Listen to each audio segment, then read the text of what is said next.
Doğru ifadələri müəyyən edin. Ne demək? Sibir çaylarının qidalanmasına qar və yağış suları üstünlük təşkil edir. Bəli, ola bilər. Sibirin çayları əsasən qar suları ilə və qismən də yağış suları ilə qidalana bilərlər. Şimal Avropada vulkanik göllər geniş yayılmışdır. Xeyr, orada daha çox vulkanik deyil, daha çox buzlaq mənşəli göllər üstünlük təşkil edir. Demək ki, bu bənd yanlış olacaq.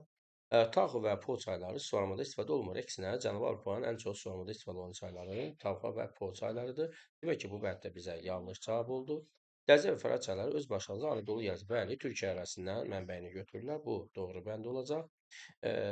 Amur çayı il boyu bol su olur. Amur çayı muson rejimi çay olduğundan onun ən bol su dövrü yay aylarıdır. Demək ki, bu bənd yanlış bənddir və yanlış bənd kimi qəbul edəcəyik. 6-da Orta Avropanın bəzi çaylarına qabarma zamanı okean gəmiləri daxil. Bəli, bu çayların içərisində Şimal dəniz sahilinə tökülən Reyn, Elba, hətta eyni zamanda Temza çayı özələrində olan çaylar, Temza çayı özəsində bu ərazilərdə çox yüksək qabarma nəticəsində çaylar gəmiçiyə daha çox əlverişli olurlar. Belə ki, doğru bəndimiz 1, 4, 6 olacaq.